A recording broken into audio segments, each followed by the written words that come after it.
Hello,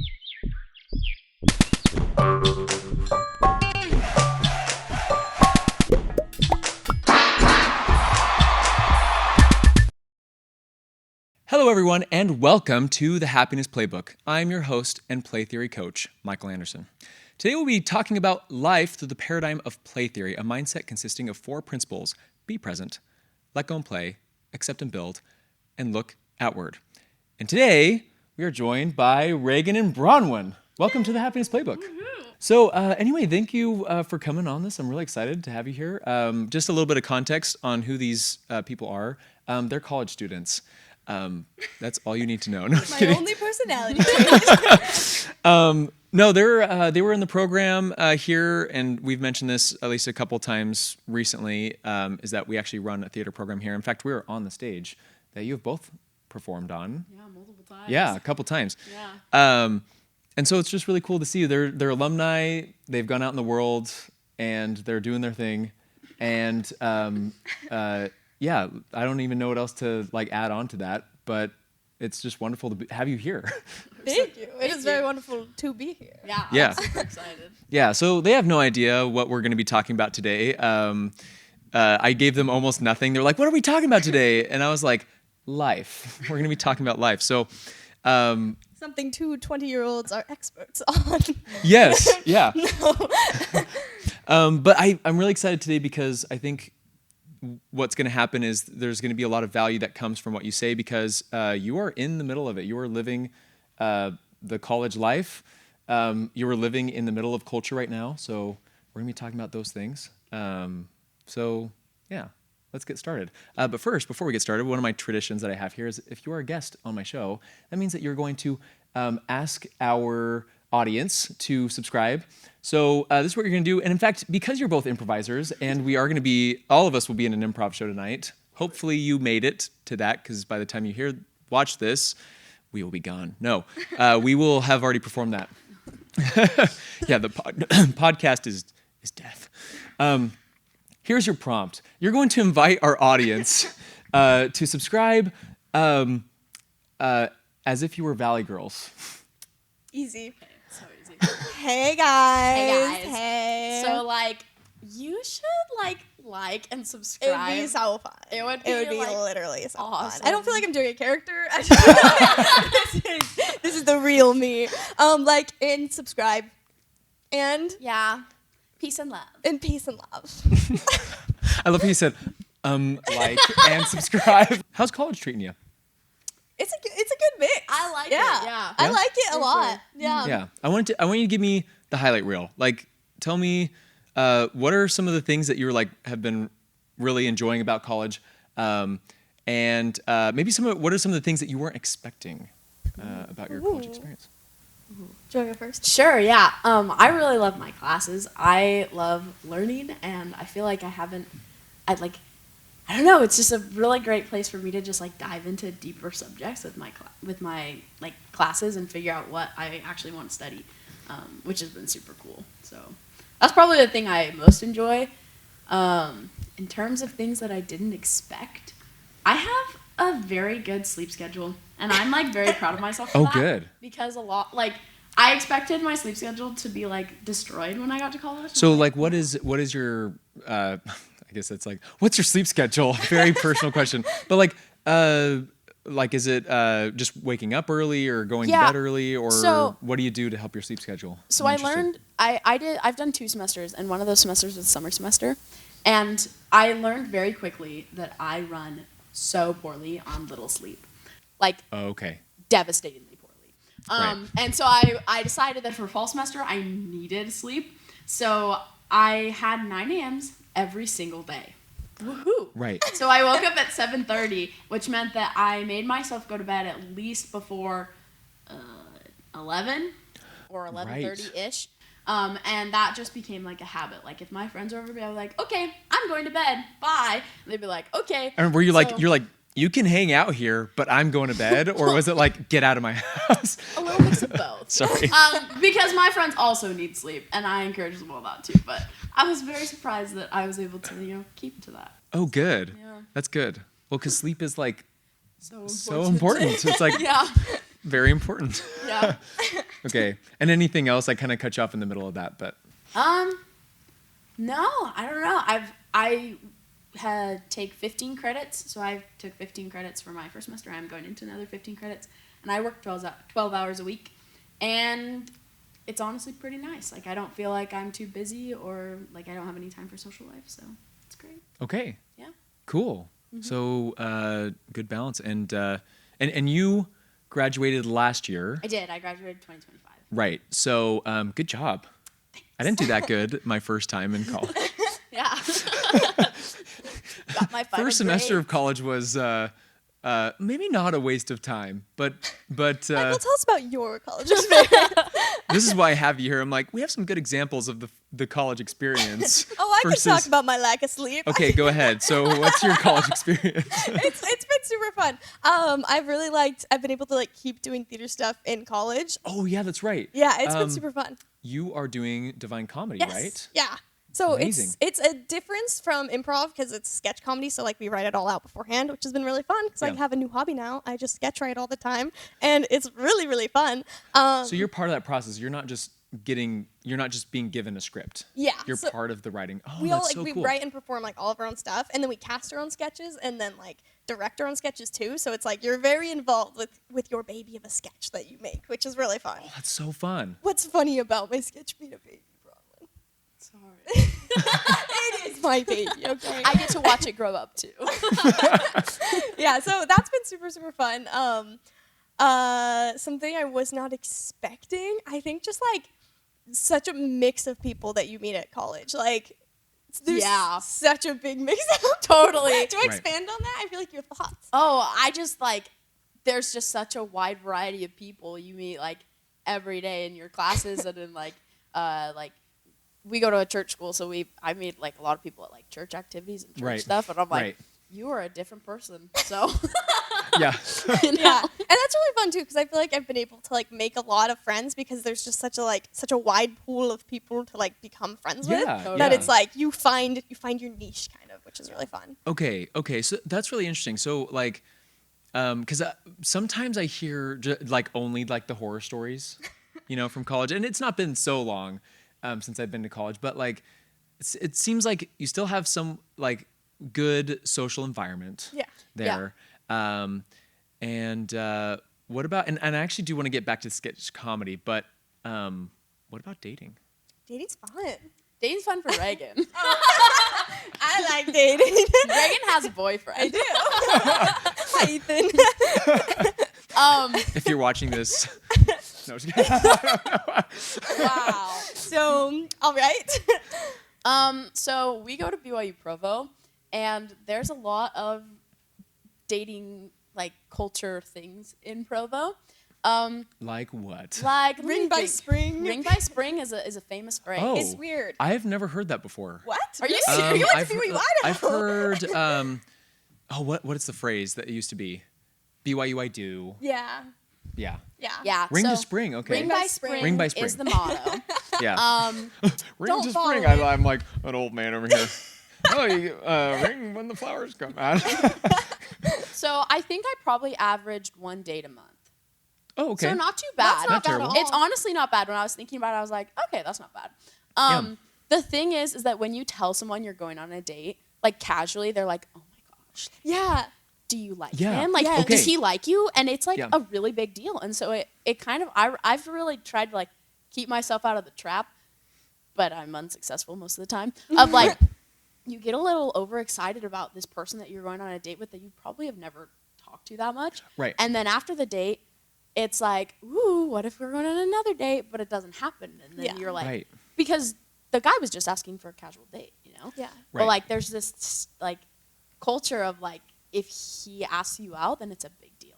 Yeah. I feel So- like Right. there's such a detriment to that too because you can't get to know people like organically. Like before I was dating Ethan, there was like this guy that was like, oh, like maybe I like him, I don't know. And he asked me out and I was like, okay, cool. And we went out on a few dates, but like we weren't seeing each other outside of these dates. So like we total had hung out like 5 hours maybe. And like Right. so many people were like, oh my gosh, like, are you guys dating? And I'm like, no, like I don't really know him yet, And so that's just like It just keeps happening. It's So- like an official date, but like we don't talk. It's like, I don't know. I just think that that's a weird little dating culture thing is like people are so fast. Like, do you like Right. them? It's like, I don't know myself yet. You know. Right. And the dating culture is a little bit different, like just also with the fact that it is a church school. And for those who don't know, we're members of the Church of Jesus Christ of Latter-day Saints, not the official religion of this podcast, but it does add, like, it is important to know that because I think that the church in the past has had a really beautiful dating culture where it's like go on lots of dates, casual dates all the time, and like it doesn't have to mean anything. Like it's okay for you to just like go on dates, and then it's kind of like slowly turned into this like weird in the middle where we're not quite where like the rest of the world is. But so like it's like the worst, Yeah. right? Yeah. Because it's like like a lot of people have different expectations. So not saying like, oh, you're in the worst dating culture ever, but it can be very challenging because, you know, it's like, oh, is this a big deal? Is it not a big deal? You know, when really what I loved about dating culture that I've seen in the church before is like, oh, it's been like, we go on dates, it's casual, and then if we want to make it more official, then we like talk about it. Yeah. Yeah. Like that makes sense, right? Yeah. Totally. Yeah. So just to like give you an idea, so yeah, these ideas of like we're just gonna kind of go on dates. In fact, I will say there were some stories I had with some of my roommates. If you're watching this, I'm sorry.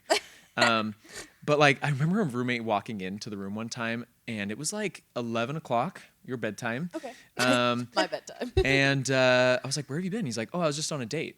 I'm like, "Oh," and same thing. I was like, "Oh, is this serious?" And he was like, "No, it was our first date." I was like, "When did your date start?" And he was like, "Oh, like 3 o'clock."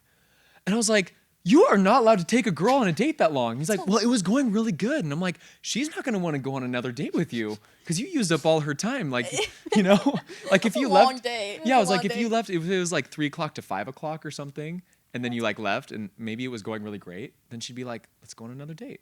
But now she doesn't want to go on a date, so I want to know her internal monologue throughout that. Like it's almost it's now we're going to another place. Okay. Yes. Yeah.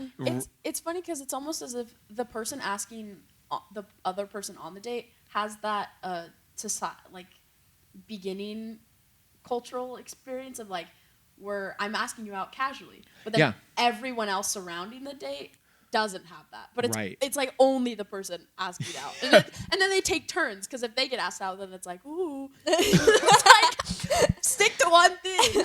yes.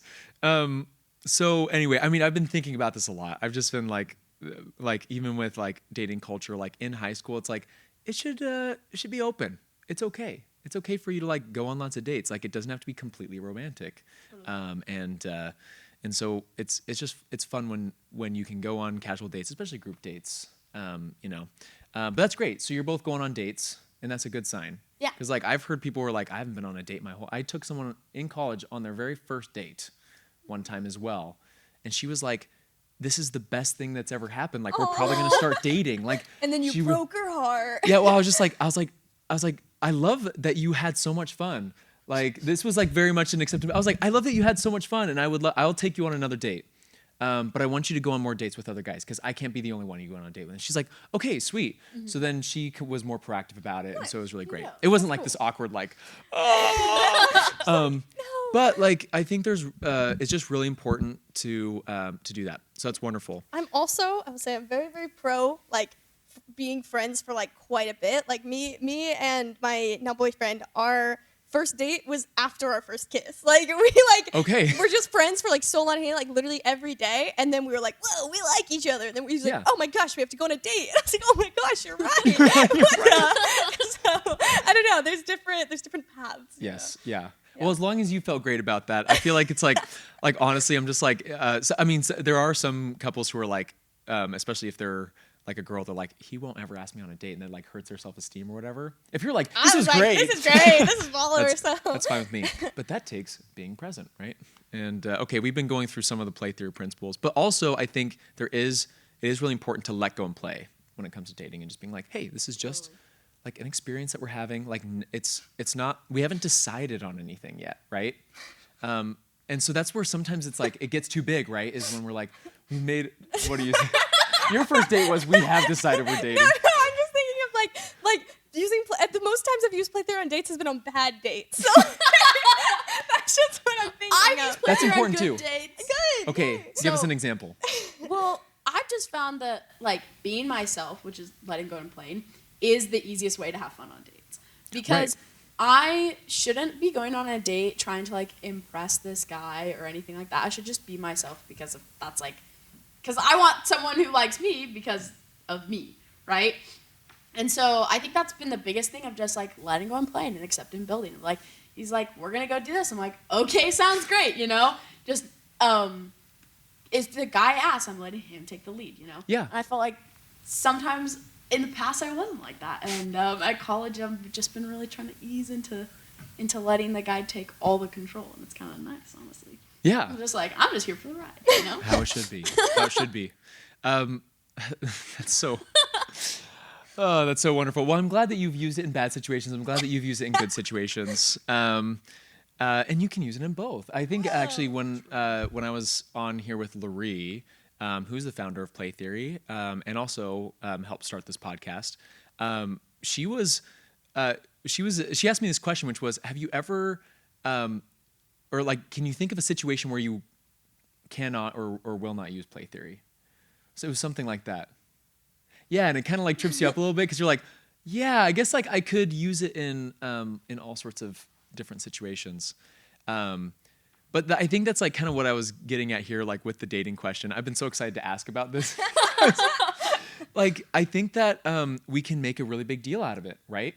And when you think about it in let go and play terms, you're thinking, wait a second, like, let's lower the stakes. Well, especially just general play theory terms. We always lower the stakes with anything we do. And then when you lower the stakes, then there's a lot less anxiety that could be around the situation, right? And I think that there's a lot of big problems going on now, right? Like, it's like, okay, like age for people getting married, age for people buying a house, age for, what was the other one that I was thinking of?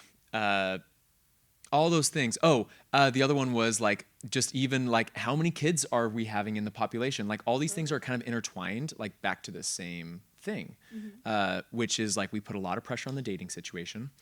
And so then a lot of people end up lonely for a long time because it's too much pressure. So I think that play theory can really help out a lot in those situations. What are some other fun things? Well, let's go back to what you're doing, sketch comedy. So have you found that you have a little bit of a difference or maybe even an edge having known play theory before you went into sketch comedy? Not to toot my own horn, but yes. Yes. Yeah, I think so. Yeah, go ahead. This is the Play Theory podcast. Okay, Play well, the... basically I'm amazing. There's like trumpet people who come out and play theory trumpets.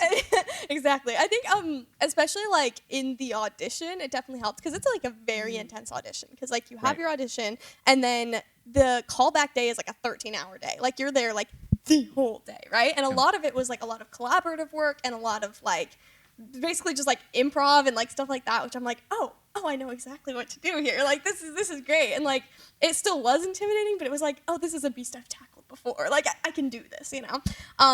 So I was like, I don't know, it's been really helpful, especially with sketch writing. A lot of the times, like you'll pitch a sketch and then basically everybody gives you notes for like, we do usually like 3 minutes. And so they're just like tearing it to shreds. You're like, okay. And Yeah. you write it down. You're like, okay, yeah, I got it. And you're writing it down and doing all this stuff. And you can't just be like, well, I don't like those notes. You know, you have to like Right. accept it and then be like, Okay. okay, let me see what you told me to do and then build upon it and change it this way. And it's very Okay, play that's theory. wonderful. And have you found other people like have had an easier or harder time with doing that? I think so, yeah. Especially, I've been in it for about a year now, so now I've been on the other side of the audition process, like helping, like see, like, hey, who's gonna make the team this year?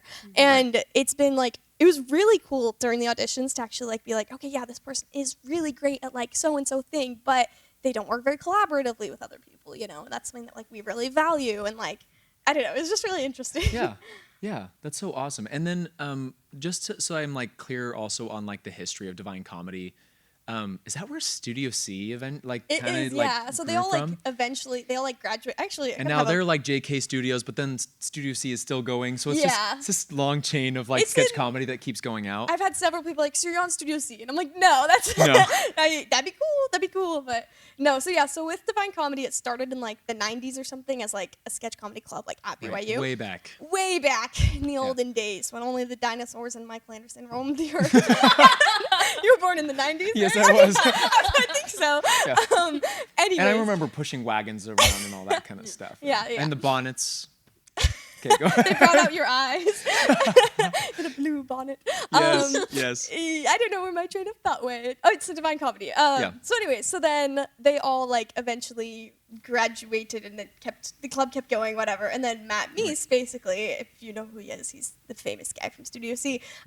He was like, I really want to keep doing this. So he went to BYU TV, and he was like, hey, I want to do a sketch comedy show. Please. And they said, okay. And then he basically just brought on a bunch of people he knew from Divine Comedy, and then they made Studio C, and then that's been going ever since. Cool. Yeah. That's so cool. So you're just like part of the legacy now. I suppose. I suppose. I suppose you could say that. Yeah, yeah. Oh, that's so cool. The camera's dying. Oh, the camera's dying? No. Okay. We were The reaching camera's flow dying. state. We were. Phase lock with you right now. All the lights go off. I haven't even asked this yet. What are you studying? What are you studying right now in college? That's a great question, Michael. Yeah. I'm studying human development, so it's in the Okay. family life category. It is so fascinating. I Okay. love it. So say that again for me. It's family life with an emphasis on human development. That's Okay. my major. Gotcha. And I took a class this semester called Introduction to Family Processes. Right. And I was like, okay, this is what I want to do. Cool.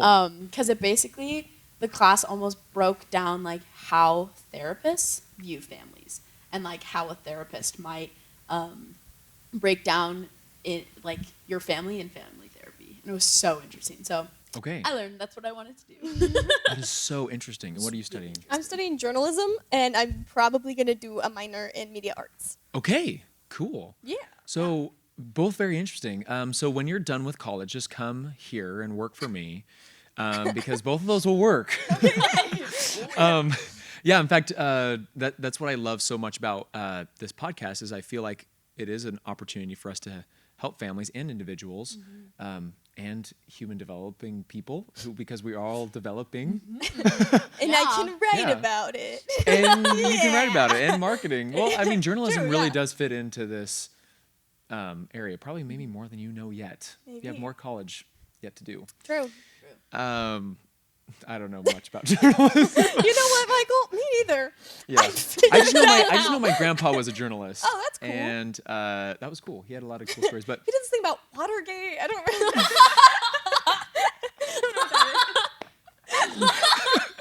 don't know what that is. Oh, no. Yeah, my grandpa You just and was your crazy on and on and on about Watergate. But that's wonderful. So, Bronwyn, with this, also same kind of question goes to you: is have you found that play theory has helped you in this area that you've already started studying in? Yeah, I think so, a lot. I'll talk about, I've only been able to take one class from my major so far, which Yeah. is the Intro to Family Processes class. I'm sorry, And- that's my phone buzzing. No worries at all. Ted, Oh, I'm Ted. calling it out. Ted Marzo. Ted Marzo. Keep going. We're gonna have him on next time. So in this class, I had to write 4 papers, and 3 of those papers were literally on my family. So I had to Cool. like pull apart my family. Like I had to talk about strengths and weaknesses and like where my family was great and where my family needed some help. And I was like, well, this class could be really hard, and like obscure my view of my family. And so I was a little scared about that. But as I like wrote the papers and as I learned in my lectures and like my readings about what we were studying, I was able to like almost look at my family with this like look outward, let go and play mindset Okay. of like I can see where I can improve in my family and like I can see where I can like bring up things that we can work on, but I can also see a lot of really great things that like I appreciate in my family that I know like that other families don't have. And Right. so yeah, it kind of I think a lot too it helped me be present. And like I've been home for the holidays for like a week now, and I've just been like, wow, I've enjoyed being home with my family a lot more than when I was home for Thanksgiving, because I've realized after my last paper I was like, you know what, I should like be present with my family and like just be with them while I have the time to. So Right. Yeah. Right. And this is really, I mean, this is one of my biggest goals with the podcast is just to show the world how awesome play theory actually is in that. And we've been kind of talking about and around play theory today. But like this is and we can just kind of all discuss this together. But like play theory really does help. Like in all of our situations, in our family situations, work situations, whatever the situation is, it does help. And it's not just a way to like, I don't know, it's not just like a hippy dippy way, I guess, to like kind of like breathe and like, you know, just be like, okay, like I'm at work, I'm having a hard experience. Now it's time for me to like use my therapy. Like, yes, there is like a certain like level of like that it does help, but like really, I've always found that it's much more organic than that. And you actually find that you're connecting much more in your situations. Like being present, for example. It's such a simple thing, but play theory is really helpful in the sense of like, maybe I should be present in this moment, right? Maybe I should, be looking outward. Like there's someone who needs my help, right? And I think with doing all of these things, like sometimes I think the world doesn't always think like this. So the reason we're bringing this out to the world is because people need these principles. Right? We need to live by principle. Like the reason that we have a lot of issues in the world right now is because we sometimes don't live by principles that guide us through our life. So I don't know if that's like an accurate statement or what you guys think about that. No, I've felt that because I've had periods of time where I'm like, oh, I'm so grumpy. I don't feel like using my playthrough. Look, I'm not actually having that thought process happen, but like, you know, I'm just like fully not like whatever it is, like being present or looking outward for other people. And then like I'll kind of have like a I don't even know, man, like revelation hits me or something. Yeah, I have a little epiphany of like, oh, I'm not using play theory. And then I like just put more emphasis on that and like think about it more and then I do a little bit better. Right. And it's nice and I like it. Right. Bronwyn, any thoughts on that? Just to echo like what Reagan said, like I agree. When I'm not using play theory, especially at school, it's I feel it. Like it's noticeable.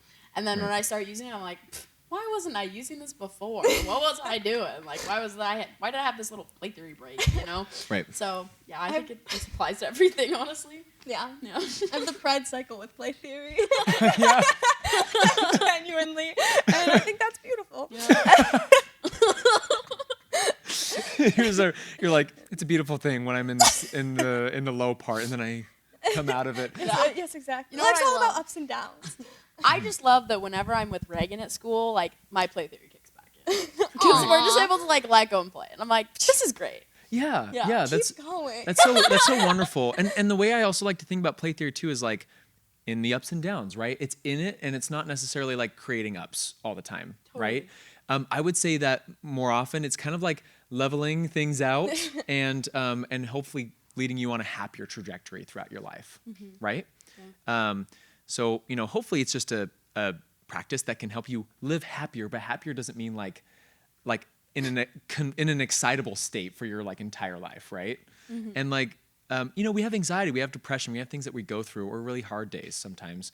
And sometimes play theory just helps us to like get through that without like going on like a negative spiral. Like, well, if I'm not happy, then I'll never be happy. And like, you just keep going down that path. Let's just talk about that in the scope of, college life and everything. And what do you think about this? Like, what do you think about what's going on with anxiety in the world today? Maybe how it relates to play theory. Yeah. Whatever we want to talk about. Well, I can go first. I didn't really experience a lot of like true anxiety when I was like in high school. Just like a little bit, but like I felt like I didn't have enough things that were like actually stressing me out for it to create a big deal. But when I came to college, I was like, whoa, this is totally different. And like I was actually starting to experience some real anxiety, like real anxiety. I would feel like kind of sick and I would get like really sweaty and like I would sit in my lectures and all I could think about was the things that I needed to do. And it was really hard for me to like put stuff into perspective of like my tasks, especially during things like when I had really big assignments due, but I also had all my normal assignments on top of that. And it was a lot. And Reggie had to test. I would call her on these days and be like, I'm like really anxious right now. And she's like, this isn't normal for you. And I'm like, no, it's not. And I really had to like play into my play theory of like, okay, we're going to accept and build. I have to accept that I do have to do these assignments. And I do want good grades in school, which I did. Woohoo. Yeah. Which means I have to do my assignments, which means I'm going to have to be present when I'm doing them, right? And I also learned a big thing. I had a lot of grade anxiety, like, since I was in first grade.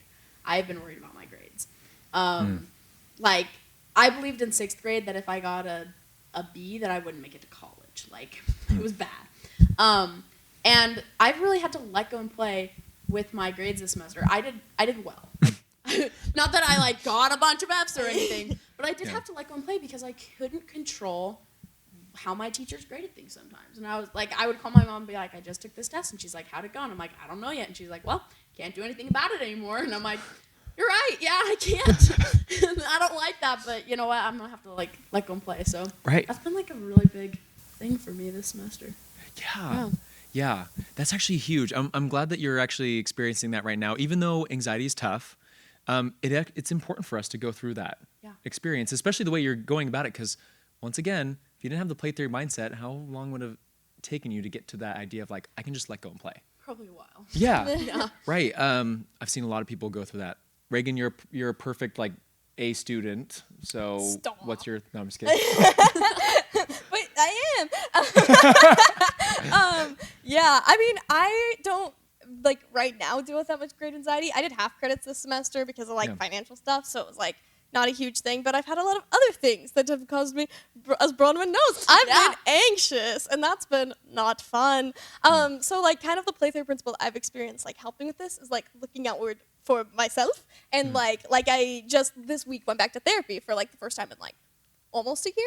Yeah, almost a year. Yeah. I love that you know. I know. Bronwyn, This is why they're both on. This is why they're both on together. two halves of a brain converging. Yeah. I couldn't just have one of them, or it would have been a right-brained or left-brained conversation. Yeah, I would only be able to, like, use half of my body.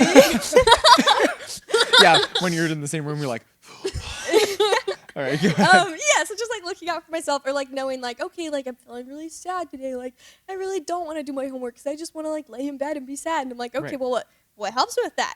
Doing homework with a friend, you know, call up Bronwyn or, like, someone else and be like, hey, do you want to do homework together? And, like, just finding things that, like, do help. And it's not rocket science. It's make yourself feel a little bit better. But it's complicated. It is, yeah. Like, when you're dealing with your mental health, it's, like, not as easy as rocket science in some ways. You know, and I think I would love to continue this conversation. I think that we should get together again for this. But once again, like, I think one thing that I want to say is, like, sometimes when the world looks at anxiety, depression, OCD, other things, like, I feel like I've really experienced OCD in my life. It really ends up becoming like a thing that you think is chronic, right? And, like, I think that might be a misconception. I don't want to say that there aren't chronic situations, but I think that there's hope. Like, there's definitely hope that at least your symptoms will cool off. Never go away, but cool off, and you'll be able to handle and manage them. And I think that's why play theory is beautiful. And with that, thank you again for listening to the Happiness Playbook. Remember that happiness is a skill, and skills take practice. Thanks for sticking around for this. This was a beautiful conversation. And we will see you next time. Yay!